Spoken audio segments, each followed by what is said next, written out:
Estamos com o prefeito Fernando Cunha. Passadas as eleições, o Diário volta de novo em seu gabinete. Eu gostaria que o senhor fizesse uma análise do resultado eleitoral a que o senhor atribui, enfim, fizesse uma análise para a gente. Bom dia. Bom dia, Concom. Bom dia a todos que nos assistem, os moradores de Olímpia, da nossa região, os internautas como um todo. Ô Concom, o que eu poderia dizer aí? Primeiro, o candidato que eu apoiei, o Zaccarelli, eu acho que teve uma boa votação, né? Teve 31%, 32%, eu acho que foi uma boa votação. E eu acho que mostra que é um nome bom, bem aceito, e a Cristina, que também ajudou muito, né? Então, foi uma boa votação. O Geninho se elegeu com mérito, né? Mais de 50%, 52%, uma coisa assim, que é incontestável, né? Então, não adianta ficar inventando desculpa aí, né? Ele ganhou por mérito dele, né? A população que escolheu. O que eu posso dizer? Nas minhas eleições anteriores, eu tinha uma preocupação, e a maioria dos candidatos, né, com o uso das redes sociais, né, das fake news. Eu acho que o judiciário conseguiu evoluir e a legislação, né, e teve um uso, foi muito presente, mas eu acho que está sob controle, está dentro do que é aceitável, né? O que eu acho que o aprendizado que fica, na minha opinião, né, os órgãos de controles olharem melhor, é o abuso de poder econômico. Eu acho que isso ficou muito presente nessas eleições. Aqui em Olímpia, em Rio Preto também, em São Paulo também. Então, o abuso de poder econômico tira a igualdade entre os concorrentes, né? Houve, né, por exemplo, o abuso de boca de urna, né? Mas durante a campanha como um todo, aqui alguns sinais, tipo quantidade de bandeiras nas ruas, né? O orçamento autorizado, legal, para os candidatos é o mesmo, acho que se não me engano, R$ 215 mil. E nenhum candidato é burro a ponto de não querer colocar as bandeiras e os adesivos na quantidade que precisaria colocar. Mas não foi isso que aconteceu, né? Tinha uma quantidade de bandeiras que provavelmente só nisso já foi os R$ 215 mil, né? É só fazer conta, né? Agora, não cabe a prefeitura, eu acho que cabe o Ministério Público Eleitoral, né? Eu acho que olhar isso com mais cuidado, talvez a parte de juiz eleitoral, da justiça eleitoral, né? E não é só Olímpia, não estou falando aqui por Olímpia, Rio Preto foi idêntico, né? E São Paulo, imagina o que foi por aí, né? E aí isso precisa ser aperfeiçoado. Eu acho que isso tira a condição de igualdade para o eleitor escolher sem essa pressão econômica que o eleitor, vamos ser realista, o eleitor precisa de recurso, né? Ele tem, a grande maioria vive com necessidade financeira, né? Então o único ponto que eu observaria como um aprendizado seria um rigor maior da justiça eleitoral, um abuso econômico, né? Mas o que não invalida o resultado das eleições, meritória, a vitória do Geninho, né? E tá aí o Márcio de vice, né? Mas isso é o que eu teria a comentar e deixar como um ponto para reflexão, para avaliação. É isso que eu penso. O senhor tinha o vice dele, eleito, né, Dr. Márcio Ikegami, como líder na Câmara Municipal. Ele afirma que após a eleição de governador, o Geninho vindo para cá, ele se aproximando do Geninho, o senhor se afastou dele e ele seria até um candidato seu a prefeito. Não é verdade, eu não acredito. E você está dando essa desculpa agora. Ele sempre foi candidato a prefeito. O Márcio Kigami sempre foi. Ele queria ser candidato na última campanha concorrendo comigo. candidato do Geninho, pelo PSDB contra a minha candidatura. Essa é a verdade. É que não conseguiu se viabilizar. Naquele momento, o Geninho, acho que dialogou com ele, falou, não, vamos apoiar o Fernando, e tanto é que ele chegou na última hora. Né, eu já estava tudo decidido, já tinha o vice, o Dr. Fábio, né? E ele já era, o Márcio lá atrás recuou porque o Geninho não apoiou a candidatura. Aí o Geninho eleito deputado federal, nós conversamos pelo bem de Olímpia, né? Nós não somos inimigos, nós temos ideias diferentes. Né? Eu penso de um jeito e tem uma equipe que trabalha de uma forma, né? Sob a minha orientação. O Geninho tem o grupo que trabalha com ele trabalha de outra forma, pensa de outra forma.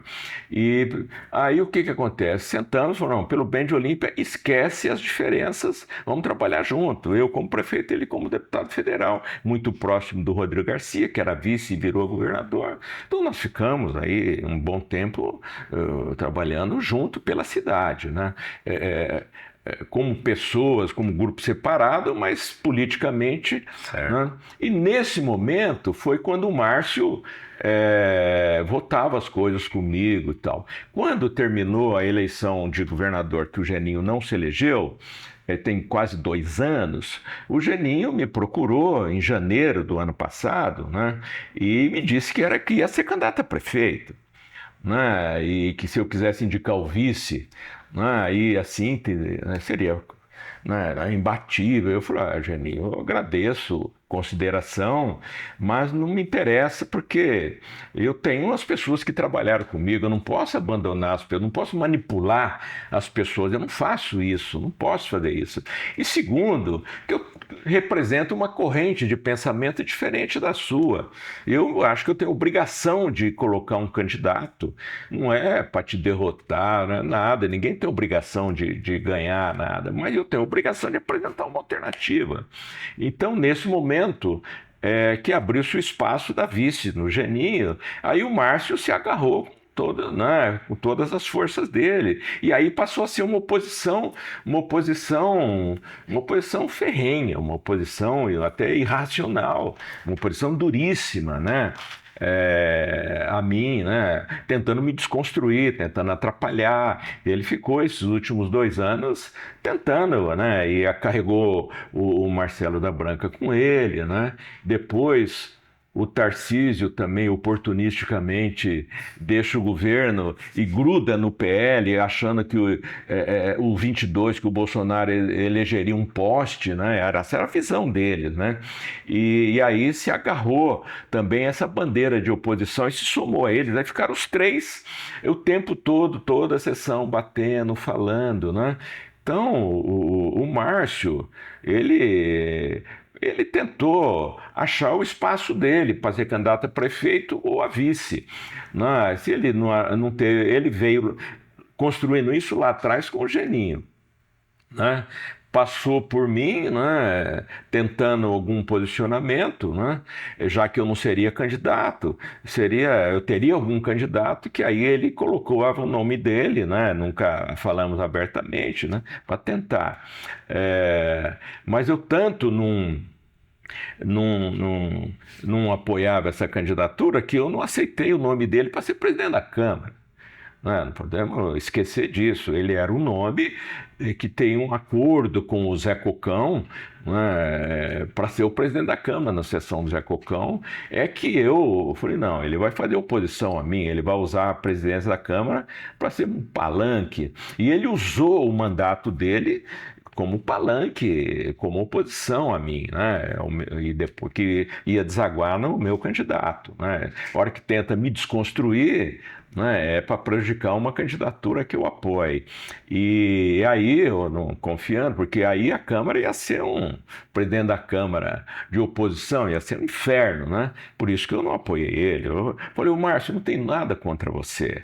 É que eu acho que politicamente você, na presidente da Câmara, vai fazer da Câmara um palanque e vai prejudicar o meu mandato e a cidade. Por isso que eu não aceito o teu nome como presidente da Câmara. É por isso. Bom, Concon, então, assim se deu, né, a eleição da presidência da Câmara, né? Quando eu, então, indiquei o Barreira, que foi um excelente presidente da Câmara, né? Ele é muito correto, eu acho que não administrou bem a Câmara, né? E não me apunhalou pelas costas, não fez uso político da Câmara, que é um perigo. Aí atrapalha o prefeito, né? E foi ótimo ter conseguido eleger o Barreira, né? Então, eu não era para ser candidato a prefeito, nada, era para não atrapalhar a cidade. O Márcio não, ele queria ser presidente da Câmara para fazer a campanha dele. Então, por isso que eu não quis. Eu tenho essa janela, essa experiência para antever o que vai acontecer e não entrar nessas geladas, né? Tentar evitar. Né? E foi bem, né? Como outros presidentes também foram bem. O Zé Cocão foi correto comigo, né? O Zé Cocão já tinha esse projeto de ser vice, também tinha, né? Ele poderia ter sido vice do Márcio, se o Márcio fosse candidato a prefeito, penso eu. Mas ele, enquanto presidente da Câmara, nunca me atrapalhou. Ele, tudo que a gente mandava, ele colocava em votação, sem distorcer, sem dirigir nada, né?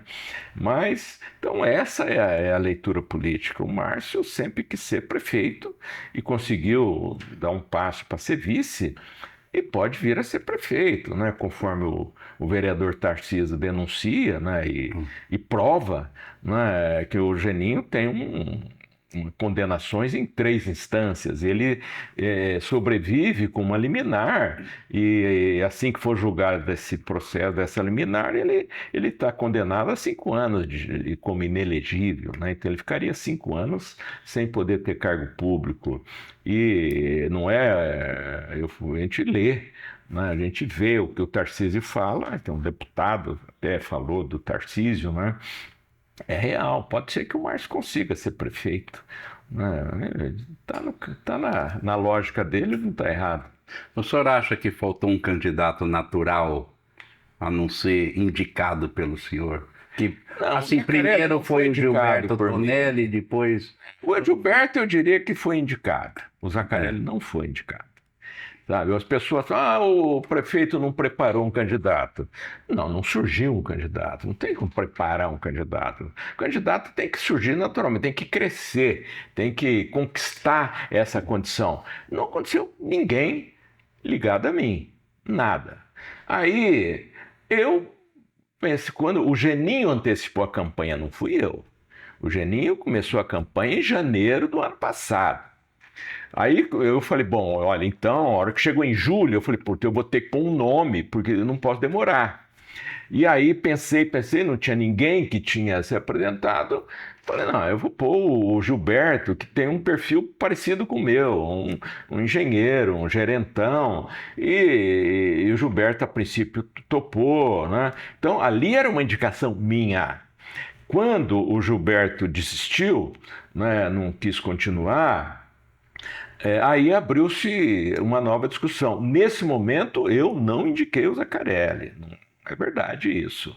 Sabe? O Zacarelli é próximo, então, mas o Zacarelli, o que acontece? O Fábio Martinez, né, me defendia o nome do Zacarelli pelo que ele viu lá na Santa Casa, né? E eu, pelo que eu vi o Zacarelli na Santa Casa, falei, é um bom nome, mas eu não vou decidir mais, indicar mais, não vou mais fazer isso. Eu estou procurando ter um nome que represente as pessoas que estiveram comigo como uma alternativa para a população, e eu não vou escolher mais sozinho, o grupo que escolha.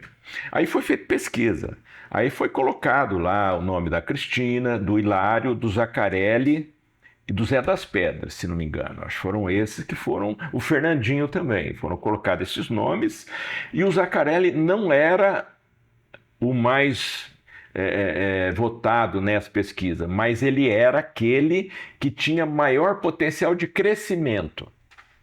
Assim, e foi por unanimidade. O Hilário Brumão, a Cristina Brumão, o Fernandinho Brumão, o Zé das Pedras Brumão, pelo nome do Zacarelli. Então não foi indicação minha. Foram colocados esses nomes. Quem quer participar né? Aí o Fábio falou com o Zaccarelli se podia pôr o nome dele nas pesquisas, foram duas, se não me engano, né? Então põe. Assim como para vice também, foi posto o nome da Cristina, de novo.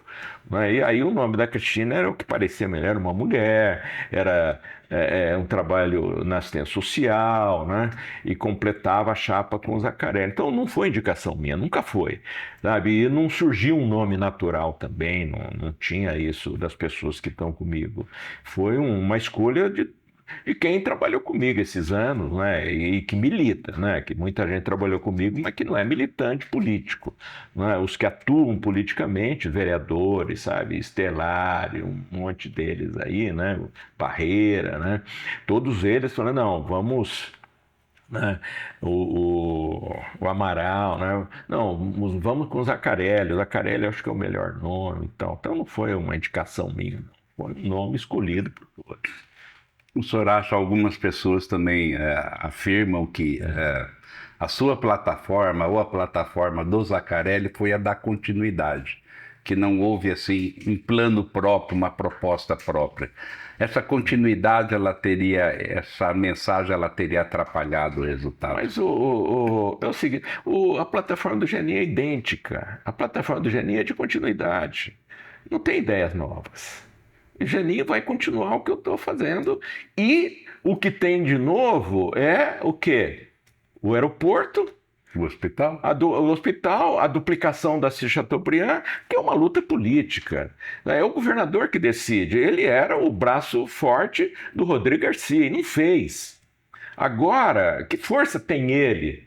Nada. Ele vai lá e o governador que vai mandar fazer ou não. Sabe? Sei lá, quando tinha força, não fez. Anunciou e não fez. Né? Então, o Concon, são bandeiras do Geninho, é a continuidade do que eu estou fazendo, não tem plano diferente. Eu, sinceramente, o único criativo aqui Olímpia sou eu, sabe? O único que pensa, que enxerga longe, que tenta abrir, sou eu. Infelizmente, a gente não tem quadros preparados aqui com essa criatividade. E não é convencimento, não é porque eu tive a oportunidade na vida de ser preparado, eu fui treinado. Sabe? É que às vezes eu digo, o setor elétrico onde eu trabalhei tem que pensar 10 anos na frente, senão falta eletricidade amanhã. São Paulo. Eu fui treinado a fazer isso, né? E por isso que eu aplico isso aqui. Né, dediquei essa experiência, né, profissional à Prefeitura de Olímpia. Os outros, não, esse problema do hospital. Né? Os caras só põem problema, né? Mas não pensa amanhã na cidade, sabe? Ah, tá bom, então não vamos fazer hospital. Ah, então vamos ficar aqui chorando porque a fila do hospital de Barretos não atende. Um absurdo. Não, temos que ir para cima e resolver, é o que eu faço. Sabe? O Fernando Cunha é sonhador. Hein? Bom, mas eu empreendo, eu faço, eu sonho com os pés no chão, eu vejo, não, precisamos do hospital, vamos fazer. Faz. Tem N soluções para esse hospital. Tudo que eu fiz para a Santa Casa foi para equilibrar a situação financeira. Quando abre a tomografia, é para dar lucro para a Santa Casa. Quando abre a hemodiálise, é para dar lucro. Atende o SUS e ganha dinheiro nos planos particulares.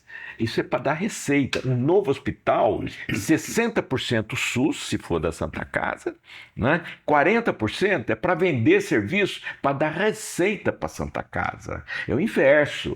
É que os caras são limitados, burros, incompetentes, né? Você tem que gerar receita para a Santa Casa. A prefeitura vai colocar lá 40 milhões de reais para fazer um prédio e entrega para a Santa Casa.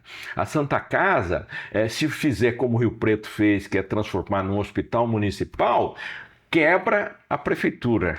Né? Não existe, na minha visão, uma estupidez fazer isso. O Rio Preto sofre com isso. Né? Não, a Santa Casa vai ter que montar uma equação onde 60% é SUS, 40% é plano de saúde, para dar receita para Santa Casa. Tem muita gente que paga em Olímpia e vai para Rio Preto.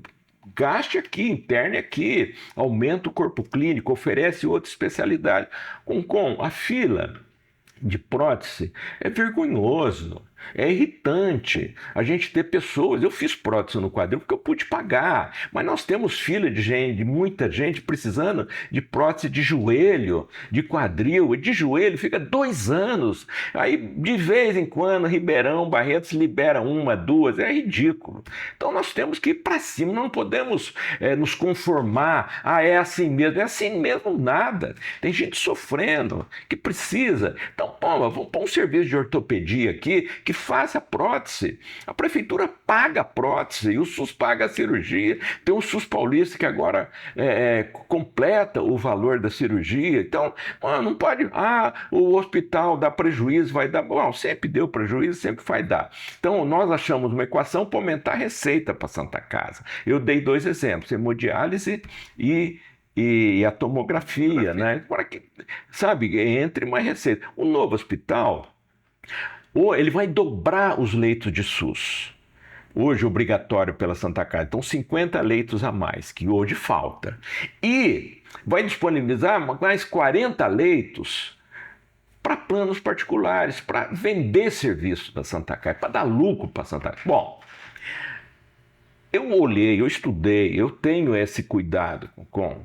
Você olha em São Paulo o que está acontecendo, e olha em Rio Preto o que está acontecendo. E os filantrópicos que estão indo melhor, eles constroem outros hospitais para oferecer serviços, para dar lucro para eles, para pagar o déficit. A Beneficência Portuguesa de Rio Preto, que já é gigante, está construindo outra ali do lado da Assis Chateaubriand. São Paulo é a mesma coisa. A Santa Casa tem um hospital do lado, que é o Santa Isabel. A Beneficência tem um outro do lado, que chama, acho que São José, lá em São Paulo. A gente tem que observar isso, e eu tenho esse cuidado, essa aplicação intelectual, de ter humildade intelectual para aprender, e vejo o que deu certo lá fora. Olha, vamos ter um outro hospital aqui, que vai ser SUS, mas vai ter ganho de receita para a Santa Casa. Fora outras alternativas. Eu já tinha conversado com o doutor Eleusis. Primeiro que o Estado se comprometeu a equipar o hospital. Primeira coisa da ordem de 7 a 10 milhões. Então, a gente faz, equipa.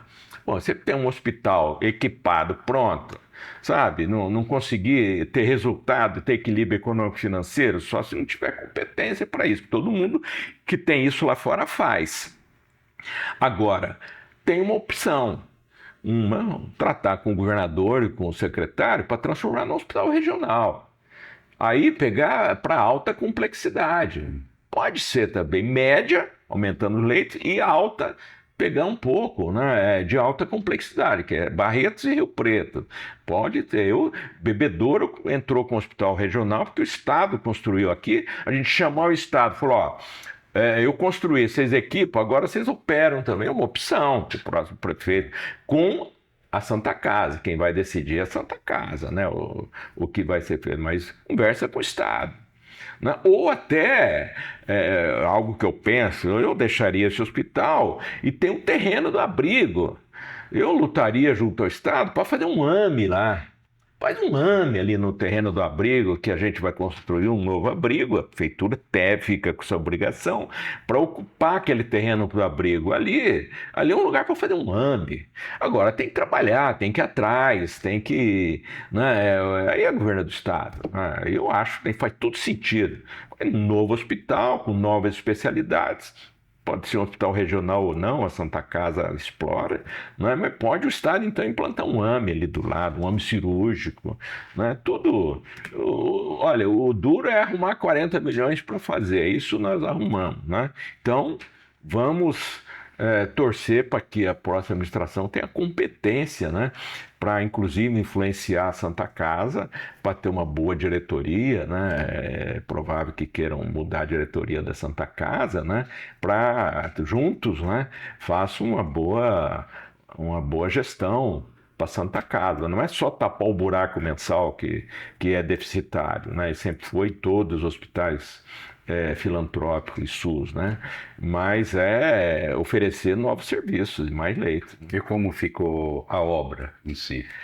O planejamento. Está licitado, está em licitação. A ideia é que até o fim do ano termine essa licitação e a gente contrata a obra, né? E Aí dê ordem fica de para a serviço. próxima gestão fazer isso. Não, talvez dê tempo de eu assinar o contrato e para definir preço já, né? Porque aí eu garanto, não, está contratado com um bom preço, sabe? E o dinheiro está depositado, agora é tocar a obra, só fiscalizar. Né? A ideia é, eu comecei essa licitação lá atrás, está bem adiantada, é possível, né? Se não tiver atrapalhos, é que esses processos licitatórios são longos, né? Mas eu gostaria de deixar contratado. A obra do Abrigo São José que atrasou um pouco, né? Está indo para licitação agora, né? Mas eu vou procurar licitar e também deixar contratado, né? Com um preço nos padrões que eu costumo fazer, né? Bem feito com um bom preço baixo, né? Sem loucuras aí. O senhor já recebeu o governo de transição? Como que vai ser esse governo de transição? O Concon, é o seguinte, passada a eleição, foi na segunda-feira, eu mandei um comunicado por Geninho, cumprimentando ele pela eleição dele, né? Ele, equipe dele, e lembrando a ele que a gente tem uma lei municipal que prevê um grupo de transição e que eu me colocava à disposição dele, né, e que ele deveria me indicar até 5 nomes, né, para que eu fizesse um decreto e para compor esse grupo de transição. E ontem eu recebi uma resposta dele, ele imediatamente respondeu dizendo que ia providenciar, agradeceu os cumprimentos, né? E ontem ele me mandou a listagem com os 5 nomes dele, que eu já publiquei, já saiu o decreto ontem, né? Deve ter publicado, deve ter saído hoje, né? Na imprensa, ontem mesmo saiu, né? Na imprensa oficial. Ele indicou 5 nomes, né? Que é o Cocão, a Guegué, a Sandra Lima, o Clever Sisoto e o Lalau, o advogado. Não, eu esqueci o nome, a gente chama ele de Lalau, não é desrespeito, não é que ele está acostumado a chamar ele de Lalau, né? E Loureiro ali, né? O advogado. Então são esses 5 nomes. E eu tenho que indicar o coordenador é o Kleber, que é o secretário executivo aqui do expediente. Eu não tenho chefe de gabinete, né? Desde que o Bruno saiu, eu não nomeei outro. Eu trabalho com pouca gente, eu não tenho uma tropa, né? Eu mesmo que toco, né? Por isso que eu trabalho e fico muito no gabinete, né? Porque eu mesmo toco, né? E eu tenho o Kleber como meu auxiliar e consultei ele topou, porque o Kleber é de carreira, ele que conhece todos os procedimentos oficiais da prefeitura, né? E ele então vai ser o coordenador. Eu fiz uma reunião com os secretários, são 12 secretários que nós temos, e orientei eles para que cada um fizesse um dossiê, né, um relatório de suas secretarias, né, porque o decreto, a lei existente já diz, tem algumas orientações, então tem que ter nesse relatório as condições que estão cada secretaria, né, o que está em andamento. Um segundo item diz que deve-se elencar aquelas providências que o prefeito eleito deve tomar, sugerindo, né, nos primeiros 100 dias, né, então vai vencer um contrato de merenda. Sim, olha, precisa renovar o ônibus, precisa renovar, sabe, motorista de ambulância. Então, olha, nesses 90 dias, a gente deixa encaminhado até fevereiro. Mas o prefeito novo tem que tomar as providências para não ter interrupção. Então, o segundo item é elencar essas medidas, né? E o terceiro item é um terceiro item, então, que aponta para o futuro, né? Então, quais são os projetos, programas, coisas pensadas, né?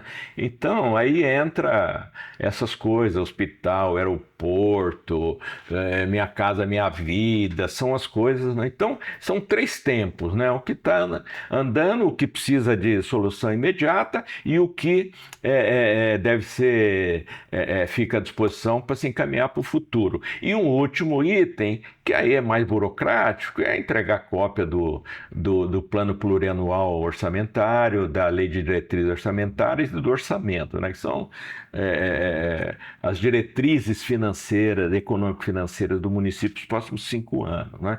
Então, eu já falei com todos os secretários, todos estão trabalhando, eu dei a eles até o fim de outubro, né, para trabalhar com essa meta, e nós vamos então atender a equipe de transição, em breve está sendo agendado, e aí a equipe de transição que vai programar, né, que secretarias, em que ordem eles querem ouvir, eles vão chamando um por um, né, e vão pedindo as informações que eles quiserem, né, e tem total liberdade e transparência e nada vai ser sonegado. Vem aí uma reunião que vai definir um reajuste na água da Sabesp. Eu gostaria que o senhor nos situasse sobre isso e se o consumidor vai sentir muito. O Concom, é oportuna essa pergunta e eu queria lembrar, quem vive no Brasil convive com reajuste. Você vai no supermercado, tem reajuste toda semana. Você vai na farmácia, tem reajuste toda semana.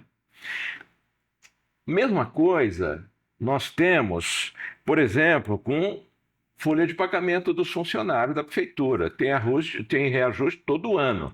Todo ano a prefeitura tem que, assim, no mínimo, repor a inflação para os funcionários. É assim, e todo funcionário, todo trabalhador, o INSS aposentado, tem um reajuste que é a inflação. E não vai ser diferente com a eletricidade, com a água, não vai ser diferente. E tem um contrato com a Sabesp, que o reajuste da Sabesp, durante 5 anos, é para atualizar pela inflação. Então não vai ter surpresa nenhuma. O que tem de inflação, desde que foi feita a licitação, que foi de agosto de 22 até hoje, nunca se reajustou a água. Então, houve uma redução até de 5% no valor da água, né? Então, vai ser feito pelo contrato um reajuste da inflação. E a Sabesp, pelo contrato, tem o direito. Então, o contrato estabelece as regras tanto para a Sabesp quanto para a população que usa a água. A população está protegida porque só pode dar inflação durante 5 anos. E a Sabesp está protegida, não é porque ela, para pagar as despesas dela, porque ela vai ter a inflação. Então, só vai ter o índice inflacionário, que a Ares é a agência fiscalizadora, né, da concessão da Sabesp, da Água e Esgoto. Então, a Ares vai apresentar para o comitê de concessão, que é formado por representantes da prefeitura e da sociedade civil, né, os cálculos da inflação nesse período. Né, vai apresentar na quinta-feira. Né?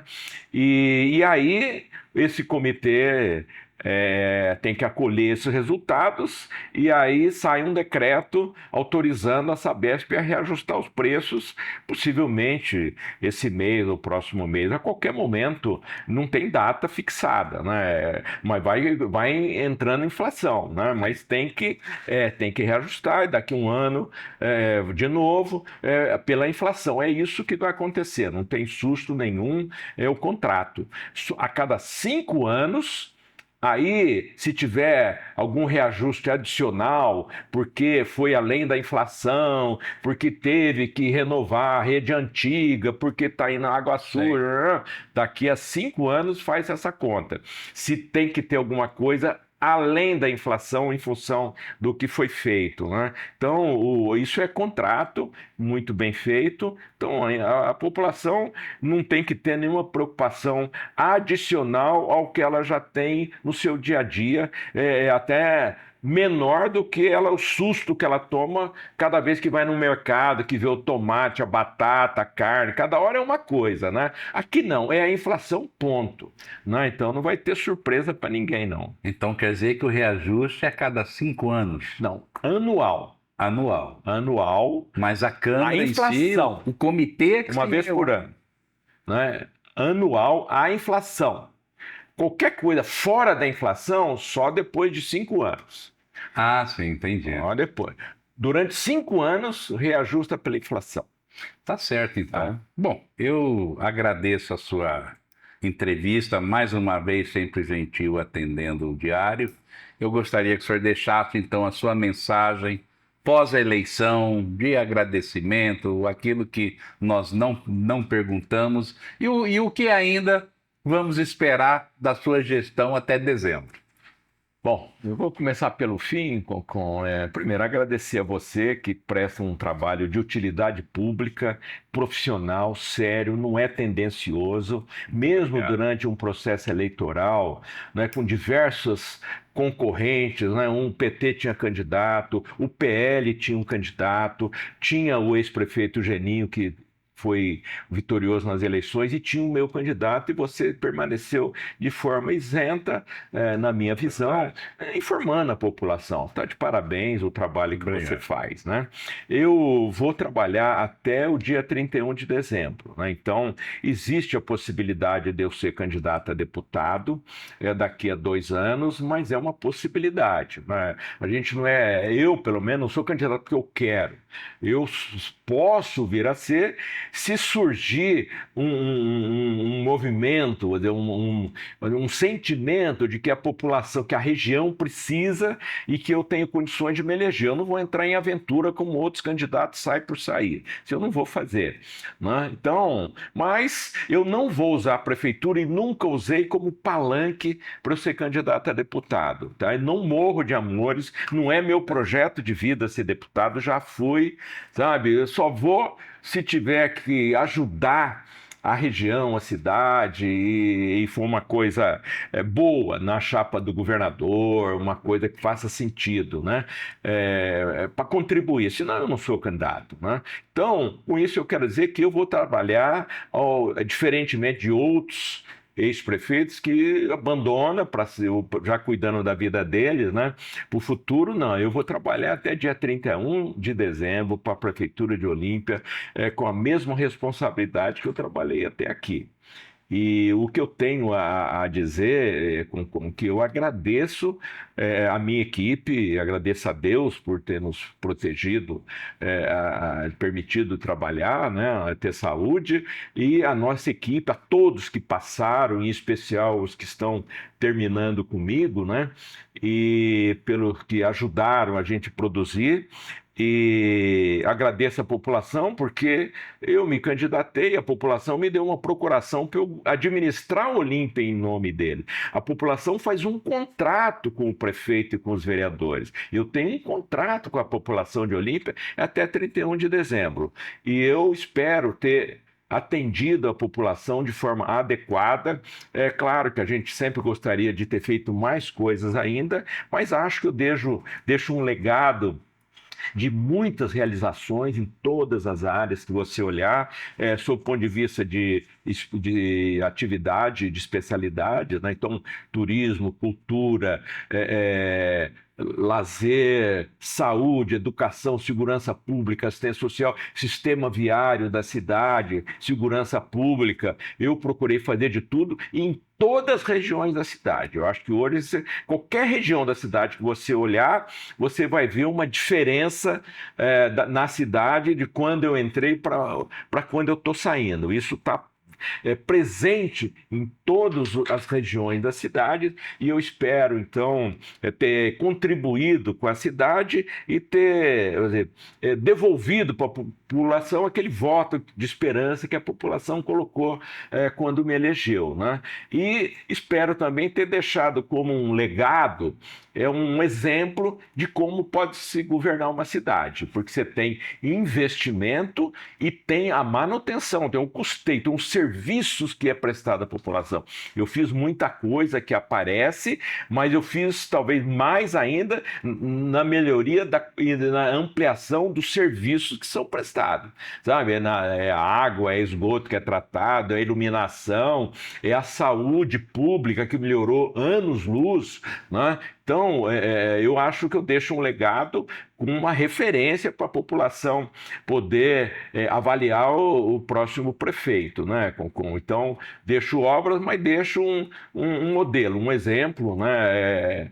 De como eu acho que as coisas têm que ser feitas, e aí a população que vai avaliar, né, o que eu fiz e o que o próximo vier fazer. Bom, eu só tenho a desejar que o Geninho tenha sucesso, porque é o sucesso de todos nós, é o sucesso de Olímpia, né? Então espero que ele e os vereadores façam um bom trabalho para Olímpia, que fiz muito, mas tem muito por fazer, né? As carências são enormes da cidade, todo dia tem novas necessidades, tem novos problemas, né? E eu desejo sucesso a ele, tá bom? Um principal sucesso da nossa cidade e da nossa população. É verdade. Muito obrigado, prefeito. Eu agradeço.